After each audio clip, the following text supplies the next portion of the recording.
I rolled a 2. A 2. How do you use maps at the table, and what are your favorite kinds of maps? That one was added by Shell Khan in episode 33. All right.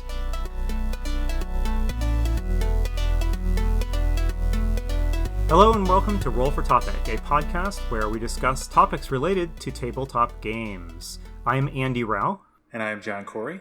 And as you may have noticed, John is not our usual co-host. Chris is out getting ready to have a new baby. So John has really graciously volunteered to join as co-host for a couple of weeks while Chris is out. So John, thank you so much for coming on the show, not just as a guest, but now as a host. To start out, we have something a little bit different.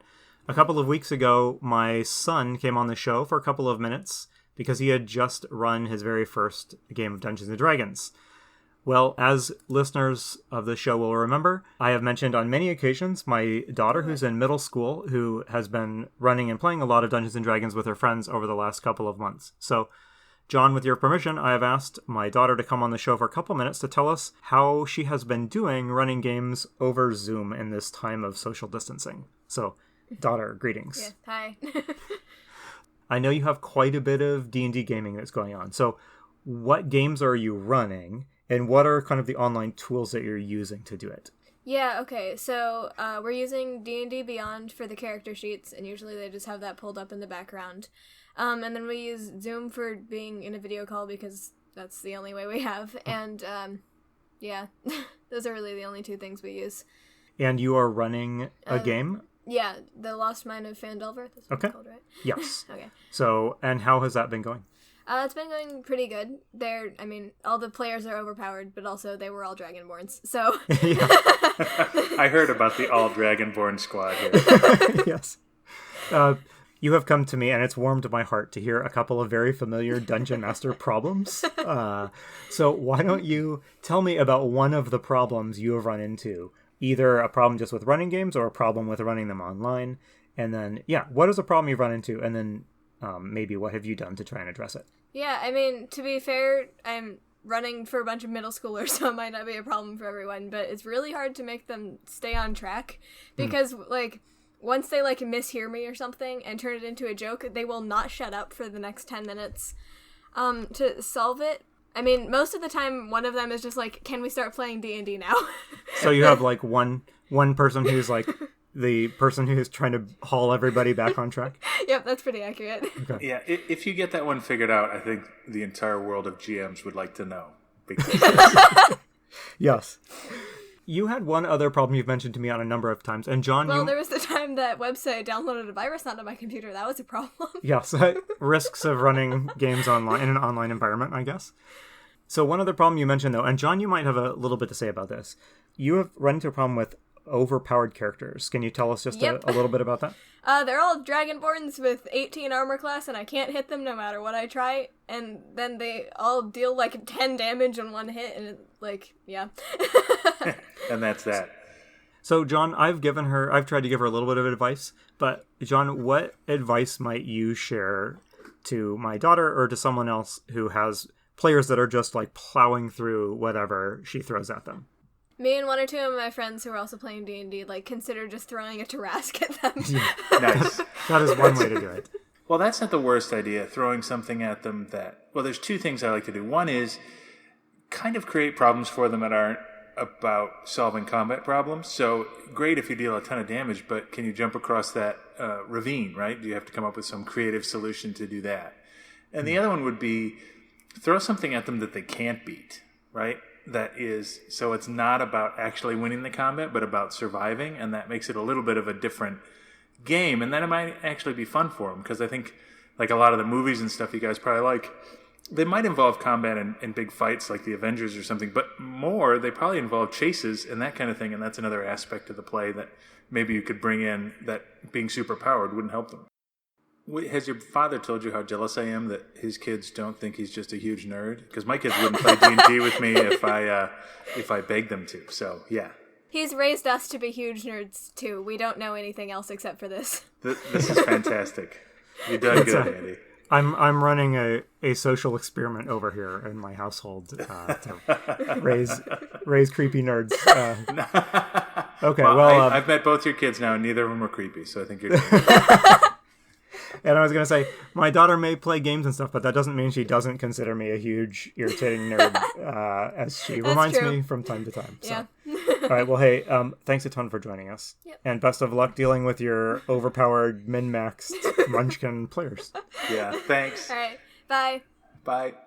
I forgot to give her the best piece of advice, which is give them cursed weapons, but don't tell them until them.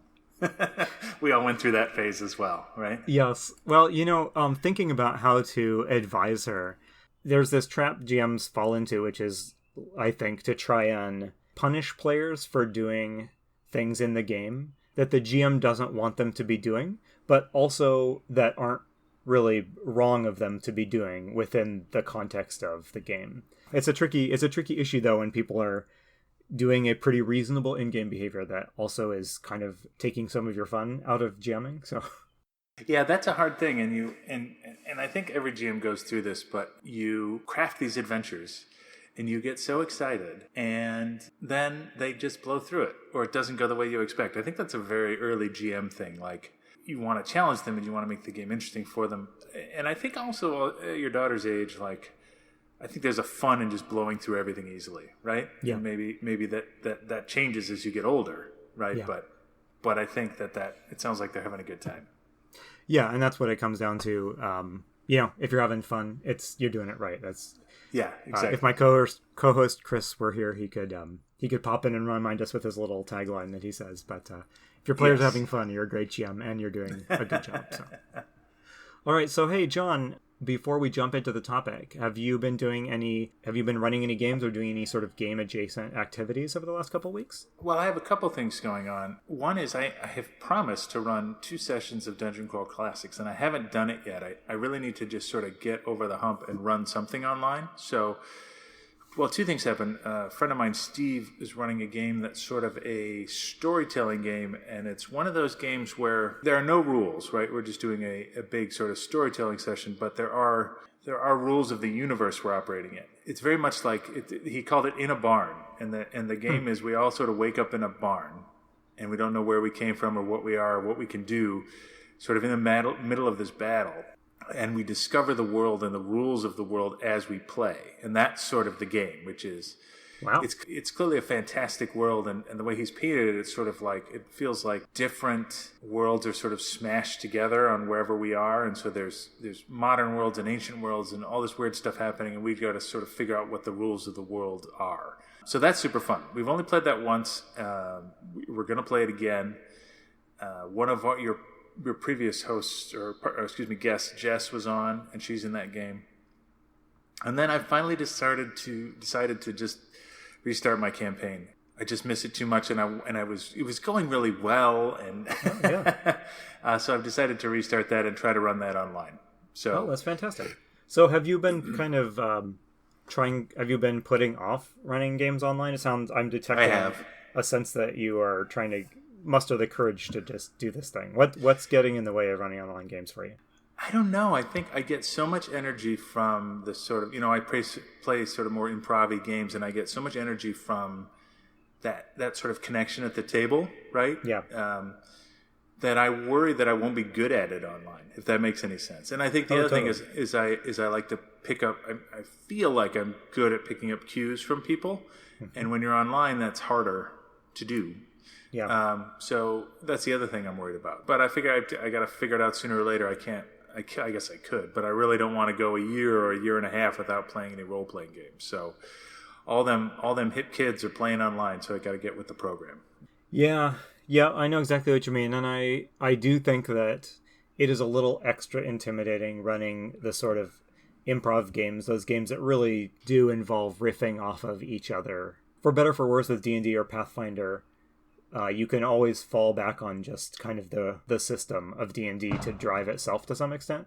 Yes. But I know you like to dig into those cool, creative improv-y games, and that would, be a little intimidating. You know what I think about a lot? What made me think when your daughter said she was playing The Lost Mine of Phandelver, which I have not played, but I have looked at, as an adult, I look at role-playing games as an opportunity to make new and interesting stories with other people. But there's another side to the hobby, which I am not that into, but I'm sort of reconsidering, which is this sort of shared experience, right? Yeah. Like, how many people have, like, wasn't it, what is that other podcast? Probably shouldn't pitch other The Adventure Zone. The first adventure they played, right, was The Lost Mine of Phandelver. Everybody has this shared experience of playing that adventure, which I don't have.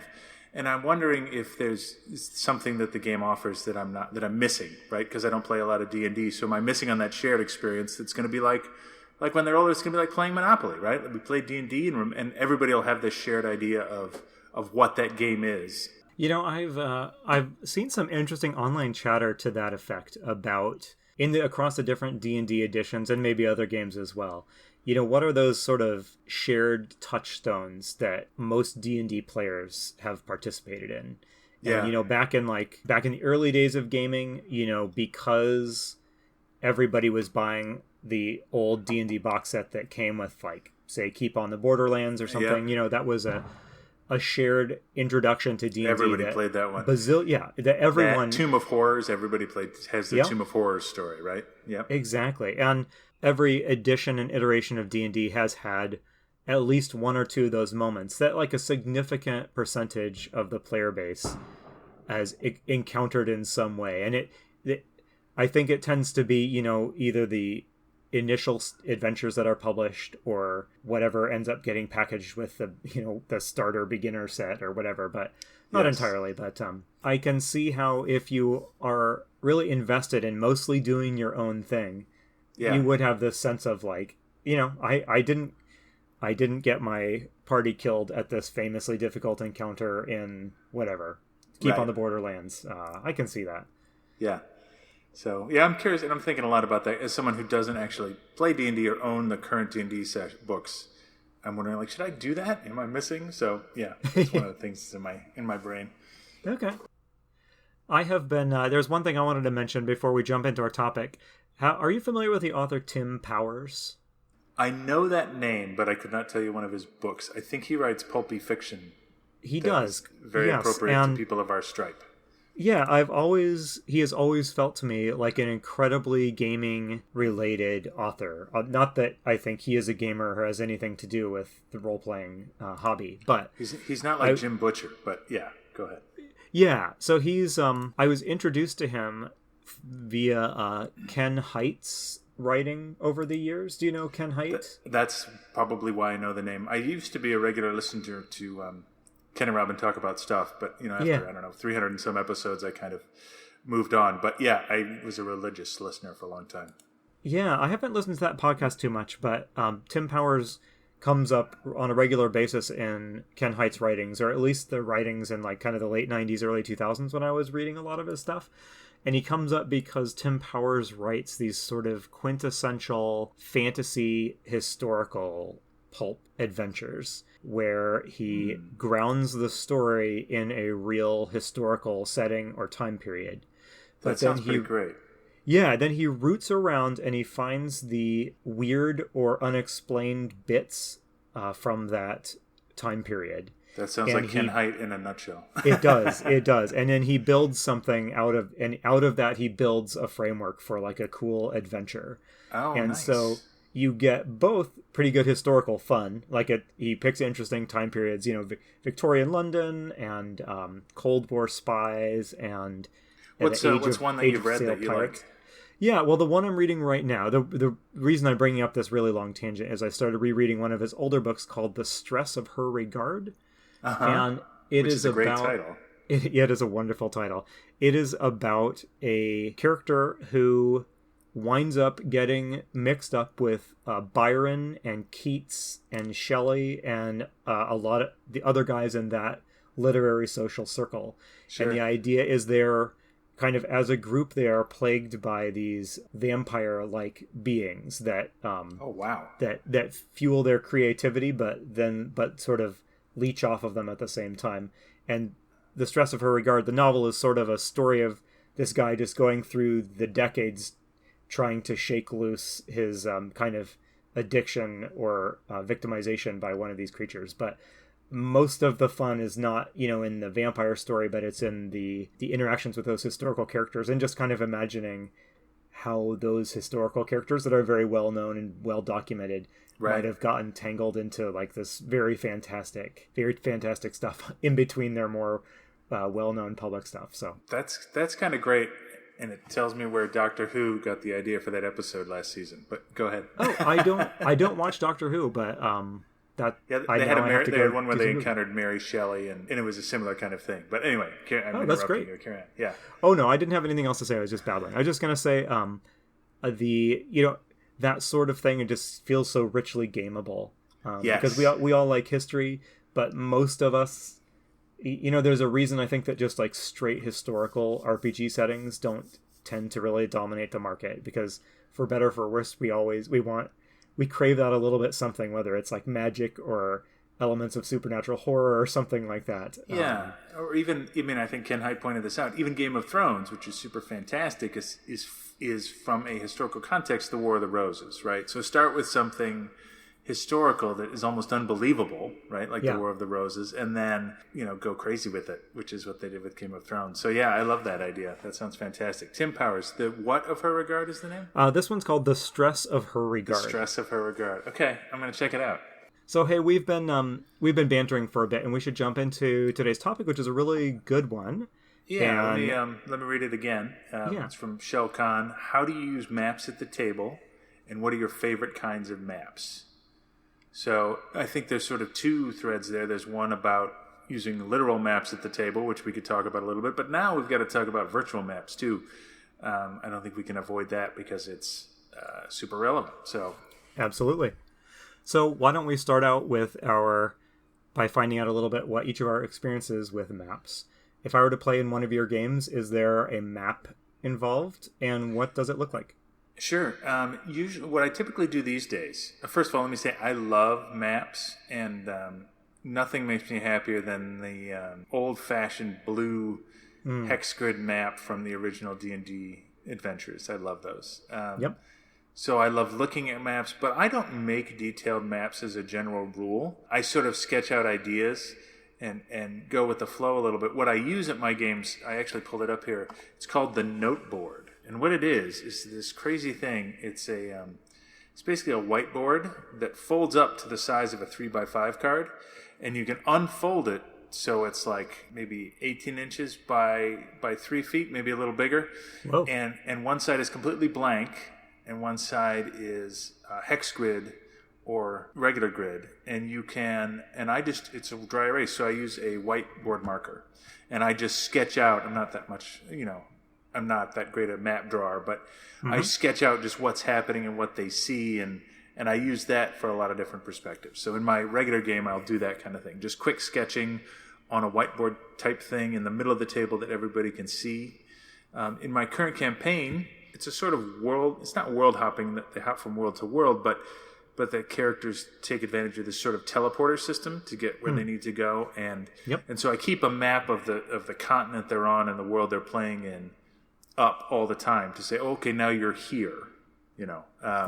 Those are mostly how I interact with maps. I think that's one thing I'm hesitant about, is figuring out how I'm going to do that online. I've got Roll20. I haven't tried it yet, and I think I just need to bite the bullet and try to create a map in Roll20. Come what may. So yeah.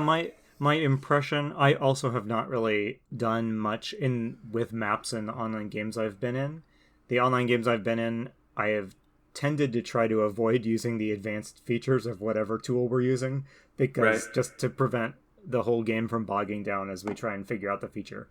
I do know I'm pretty confident that like Roll20 and I'm sure other services have pretty robust mapping tools, but they also look like you need to invest some time in advance of your first game figuring them out, which may be a lot to ask. Yeah, that's definitely a barrier for me. What are you doing for maps in your current campaign? To be honest, the last number of D&D or D&D-ish games I've run have been kind of settingless one-shots or short campaigns that have not really needed what you call a world map. They have not needed a map that's like larger than, I don't know, a couple dozen miles across. Okay. So it has been a while since I have flopped down on the table a giant, map of whatever, the Forgotten Realms. Right. I think the last time that a big, large regional map was used in a game was when I was running kind of an off and on game of the One Ring. Partly because Middle-earth is such a wonderfully mapped out world, and partly because that role-playing game invests a lot of its mechanical energy into traveling across Middle-earth. Right. Traveling's like a core activity in that game. Yeah, the map is kind of a necessary artifact when playing that. So that's one where we have a big map of whatever the corner of Middle-earth, and it's broken into hex grids, and people are plotting out what path are we going to take to get to Rivendell or whatnot.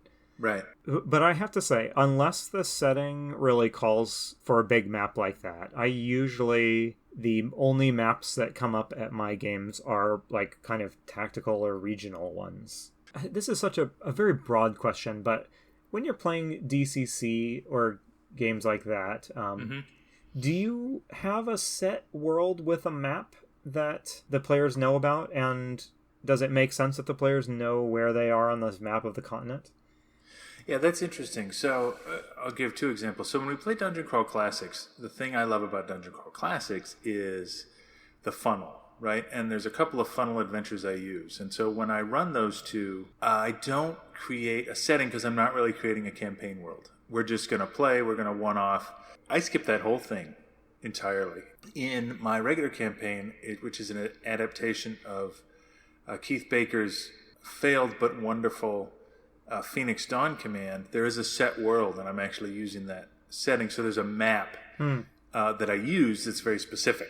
And where they go and what they do on that map is more important than in DCC, which is, I would say, I don't want to say regional, right? Like I think you used that word, but in the Sailors on the Starless Sea, which is a great DCC adventure, it's about a village that has a keep on the hill above it, and you go from the village to that keep, and that is all you know about the world. Yeah. In a campaign I played before that, I played a Dungeon World game, and we just did collaborative player world creation. And the world was sort of general fantasy world, but we would all add bits here and there. Mm-hmm. And we sort of grew the world as we went. So they had a city that they started in. They went to another city. There was an evil forest kind of thing. They got lost in at some point, but those were added as we went. The other thing I'll bring up is when I first got back into role-playing games, I had taken some time off in the 90s. What I did do is I did draw a map of the continent with the names of the countries and all this stuff. And I take a lot of pleasure actually from doing that, or from a well-constructed setting or constructing it myself. But I don't do that so much anymore, as much as I enjoy drawing a map. I actually used to be, years ago, this is a total tangent, but I was a draftsman. I used to work in engineering drafting, and I would love to just draw the maps. That was just so much fun. So I love a good map. I haven't done it in years, but yeah, I love it. You know, we're touching on some related topics like setting design and stuff, but just the question of having a map or not, I think, says something important about the setting, and it sets up a feel for your game. I think a game like DCC, where, as you say, DCC is like a regional game, to use the term we brought up or whatever, and I think that is an important part of the experience it's trying to evoke, because there is this same sense you get if you read like Jack Vance's fiction or Moorcock, who are always mentioning this sense that the world is mysterious and bigger than whatever you're imagining, and there's no limit on like what you could encounter or where you could wind up going. As opposed to like Tolkien, who very wonderfully, but on the other end of that spectrum, has this, extremely clearly defined limits, physical limits of the world that I think suggest that the world itself, that the whole setting is going to be a tidier, more coherent experience, which works well for the story Tolkien is trying to tell, but would feel weird if Michael Moorcock were trying to tell a story with that same level of like specificity. Yeah, now that you mention it, I try to think. I guess there have been some Moorcock books, like the Elric books. There's a map that goes with them, but like other Moorcock books don't. There's no map that goes with them, right? Yeah. Like you're just sort of imagining it in your mind, and I think that's because you're hopping between realms. You're going to all kinds of weird stuff. Yeah, maybe Moorcock might not be the best example there, because I know there are some maps of like his various settings. No, but I think you're right. Like it's theater of the mind.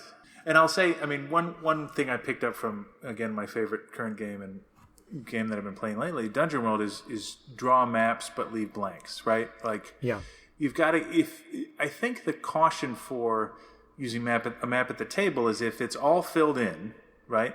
Then the characters don't have any, if a character says they want to go to a certain kind of place, but if you've got a map on the table and it's all filled in and there's no places like that on it, well, then you're disappointing your character, right? You're a player.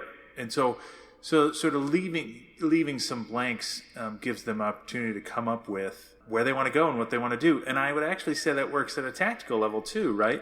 I think it's really fun when players come up with things they want to try. Like I was in a Star Wars game and somebody said, I kind of want to, can I like hack through a steam pipe and stick it in the guy's face like in Empire Strikes Back? I'm like, sure, there's a steam pipe right there. But if you, but there's also a pleasure on the other side of that is if you have and this is certainly the Dungeon Crawl Classics way, right? Is you have a map, the players can see it, and what they're trying to do is figure out what they should be doing based on the details of that map. So it's sort of two different approaches. I generally use the first one, but the second one has its own pleasures. So as someone who's delved into map making and has that sort of engineering or that drafting background, I'm curious, what are some features of really well done maps that when you see them in a game product, you are like, fantastic? And maybe the converse is, what do most maps not do or not have on them that makes you wince? Yeah, that's a great question. I think that one thing that people are doing really well now that they didn't used to do, right, is consider 3 dimensions. I think in early games it was kind of 2 dimensions, and I think we talked about this with on a previous show, but maps that only portray 2 dimensions are kind of disappointing. But if you have a bridge that you need to cross, that's exciting in 2 dimensions. But if you also have a cliff above that bridge that people can attack you from, well, now you're thinking in 3 dimensions, and that's much more exciting. So I think there's a lot of people making cool 3-dimensional maps, and there's some cool ones in DCC, but when I don't see it, I'm always like, yeah, we're not, it's a different world, right? Like 3 dimensions can make the game so much more interesting and exciting. Yeah, as soon as you started talking about that, I thought about DCC because those books have a really idiosyncratic and wonderful art style. And one thing I like about the maps that Dungeon Crawl Classics uses is the maps are not exactly meant to be used as like in-game artifacts, but they look like the sort of scribblings that a crazy person in the setting sketched of like because they lack really precise measurements of distance and grids and things like that for the most part. And they have a sort of subjective feel to them that is very they're like, appealing. I would say they're expressionistic, right? Like they want you to feel, they want to imbue the game with its own, there's a certain sort of otherworldliness and cosmicness to that game, and they try to deliver that in their maps, right? Which I think is kind of wonderful. And as much as I love a well-rendered sort of clean draftsman style drawing in a game book, I much prefer like a kind of crazy, rough around the edges map that maybe evokes a sense of place a little bit more. Oh, absolutely. And one thing those maps do for me as a GM is they just give me a little bit of extra, a little reminder that I'm supposed to take this and play with it. Yes. I'm supposed to take this dungeon or this whatever is being mapped out, and I'm supposed to work with it. And when because it's drawn in that sort of subjective kind of crazy style, it's really almost outright stating, this obviously isn't a photorealistic depiction of this area. So take these as your cues as you, the GM, get this place out through play. And I find that really appealing. Yeah, I think that's great. As you really hit on something there with this sort of, I hadn't thought about that with DCC until you said it, but those maps are so interesting and crazy that it really adds something to the game. Maybe that's one of the reasons I like it so much. Do you, to switch a little bit, still on the topic of maps, do you have players who map? How do the players keep track of where they are? Yeah, that's a good question. I, generally speaking, will just sketch it for them. I do not do hugely complex areas or dungeons, right? So I will just sort of do a quick sketch and like, here's the main room, here's the 2 side rooms, here's the hallway. What do you guys want to do? And I will sketch that out for them. And usually I do it because eventually they go, I'll try to explain it, and somebody will go, I'm just not following you, right? And I'll sketch it out for them. Yep. I'd rather sketch, what I'm thinking to them because I'm getting it from their ideas anyway. So, yeah. But I don't have a mapper or anything like that, and I don't expect them to keep track. I'm happy to remind them because this game is so hard to follow anyway. Yeah. Now, we've both talked up the maps in DCC quite a bit. What I want to ask you next is if you have some favorite maps that you've come across, maybe besides DCC, in some game books. And while you think about it, I'll answer that question myself.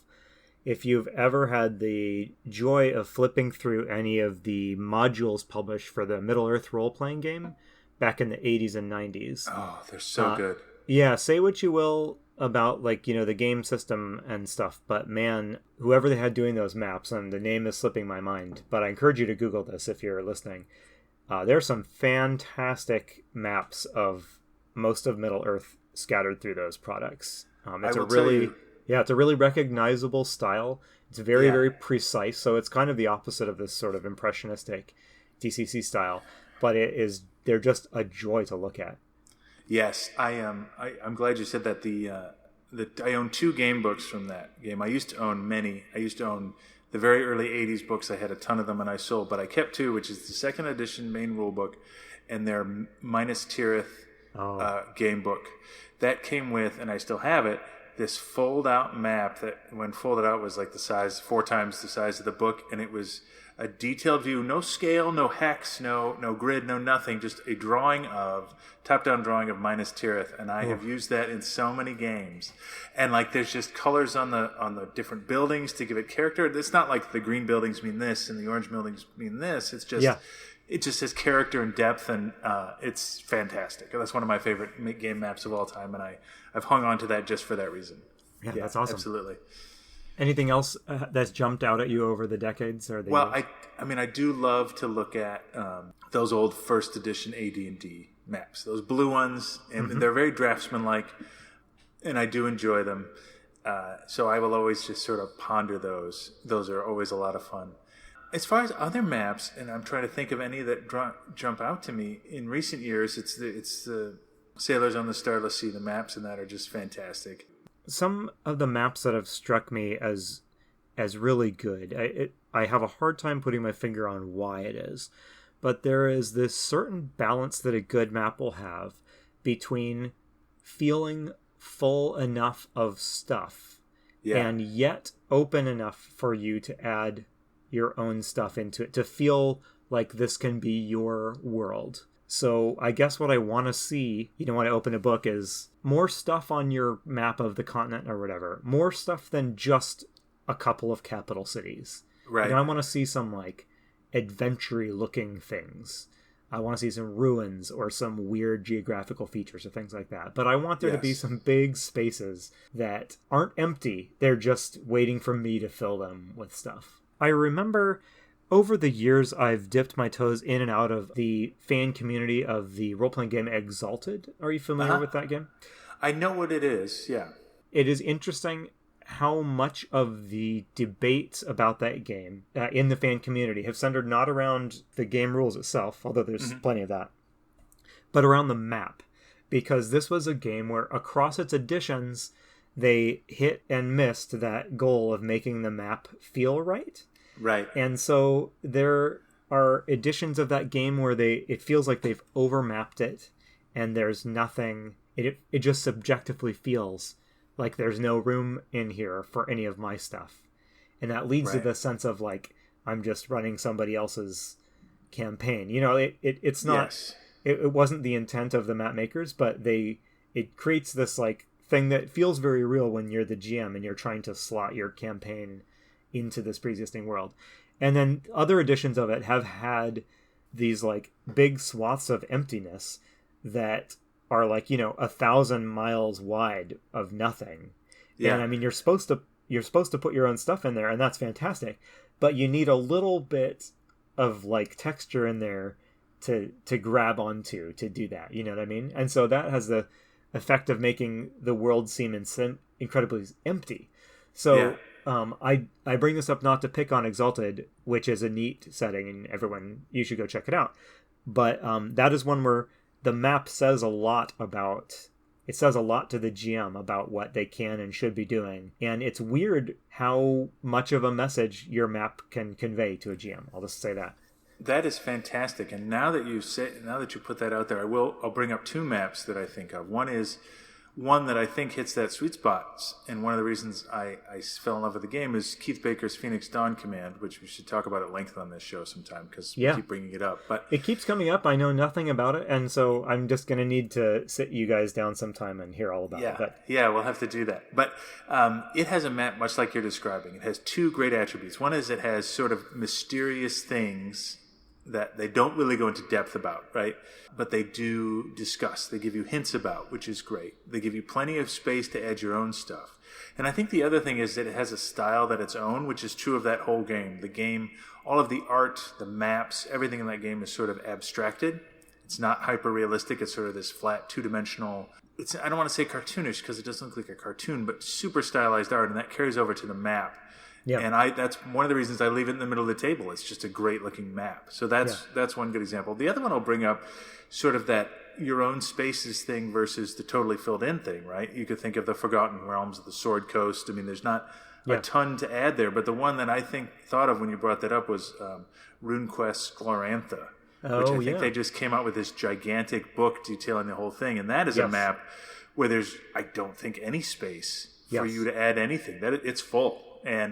But some people love it to hear about all the different myth and stuff. So I think it's just an interesting difference, right? Who wants to add their own stuff? Who wants to draw their own? And who wants to pick up this detailed map that is just exploding with stuff?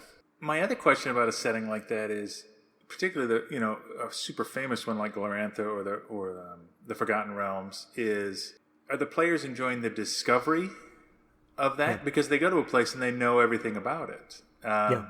I don't know. That's a whole different. We're definitely drifting into setting territory there, but that's another thing I would be very curious to discuss sometime. The sort of discovery aspect of a game versus the uncovering knowledge. There's a pleasure in uncovering. It's like rewatching a movie, right? Yeah. You know what Indiana Jones is going to do, but you love it anyway, right? So I think there's two very different pleasures there. So yeah, definitely. We'll have to talk about this more at length in another episode. But it's that I've definitely run into that with Middle Earth.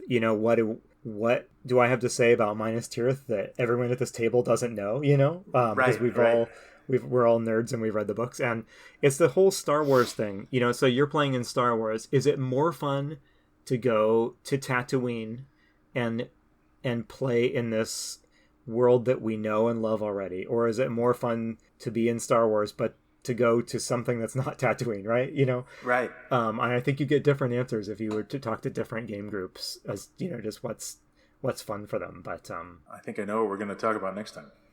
Yeah, I know. I want to switch to setting stuff actually because this is interesting stuff. So, we should wrap up before too long. So, but what haven't we touched on that has been on your mind about maps? I have a question I'd put out to our listeners is: do you enjoy drawing them? And do you feel that you're good at it, right? Like, I actually, for all my love of drawing and drafting, I actually sketch really sloppy maps. I don't put a lot of effort into it. But I have in the past. It's just not where I am right now. So, it's again, different forms of pleasure. How do you like creating maps at the table? What's the fun part of that for you? That would be the question. Because I'm a total slob now. But there was a time where I would carefully draw everything and the cross hatching around the earthen wall, and so, again, different strokes for different strokes, and players change over time too. So yeah, I've had a similar journey. Certainly when I was younger, influenced by all those incredibly detailed Middle Earth maps I was referencing while running that game. When I made my own worlds, the maps were that level of detail. It took forever, right. And these days, it's more like, all right, here's a big blob that'll be the whatever. This is the forest over here, and then I guess we have a desert over here, and over here's the cursed wasteland. Just kind of big, real general stuff that I anticipate will be fleshed out if we ever go to that place, right?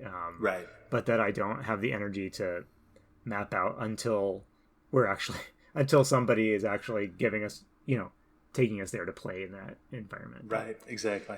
I guess one last question I have you ever created kind of an in-game, like an artifact out of a map, for the enjoyment of your players? Have you ever I have. handed them a crinkly old map that you carefully aged or something like that?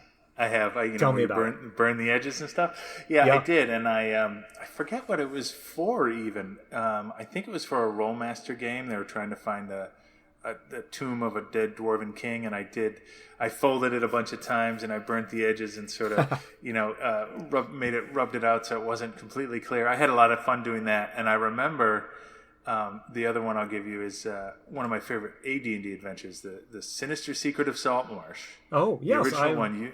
I ran this a bunch. Yep. I've run that so many times.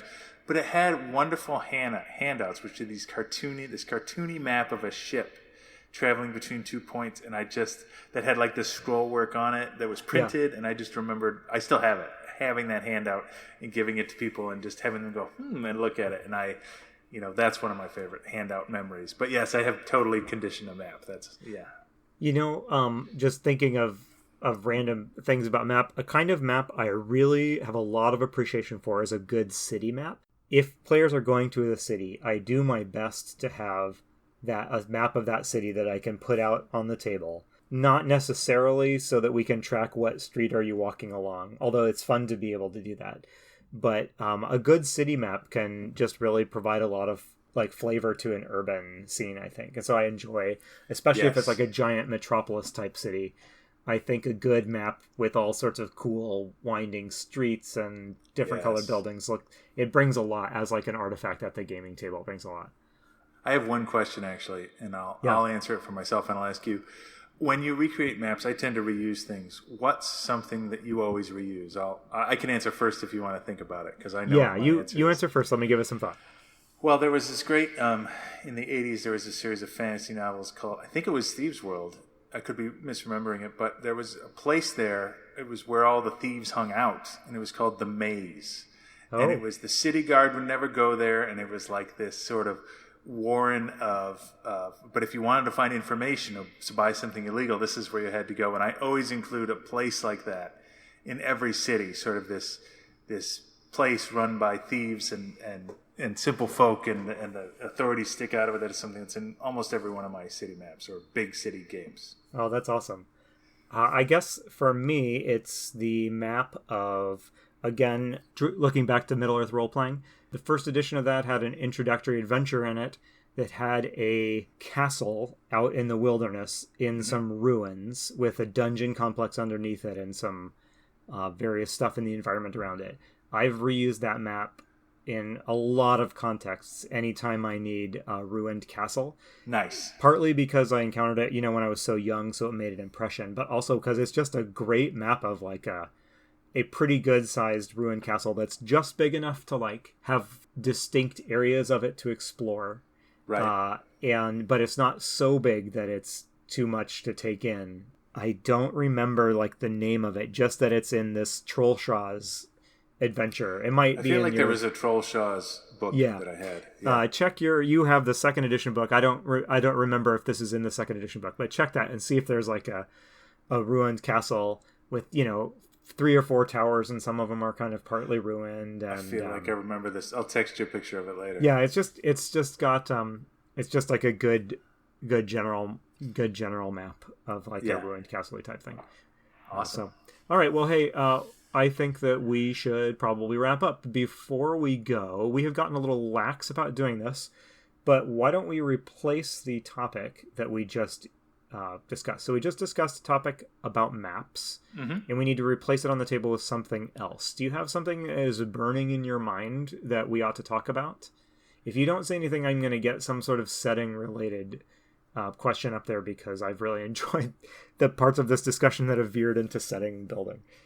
Yeah, I don't have one off the top of my head. I know I'm supposed to become prepared with one, but yeah, something around settings. Maybe we could add a new question about, how much of the setting do you create versus your players create? Yeah. Okay. Well, maybe we'll codify that a little bit. Yeah, we'll codify that between episodes because I feel like that's actually sort of an under-discussed topic on this show, which alarmingly is in the dozens of episodes now. So we need to, that's an important part of GMing that we need to get around to covering at some point. But in the meantime, John, do you have any kind of game-related plans that you haven't already mentioned? I know you're working up the courage for your online game. In the next couple of weeks, do you anticipate anything else exciting happening? No, I don't have anything else planned. I feel like I just got to get over that hump of running my own first online game. And then I have all sorts of plans, right? Then I'm going to run DC again and this other thing and that other thing. Right. But I feel like it's, just getting over the hump of running a game so I'm comfortable.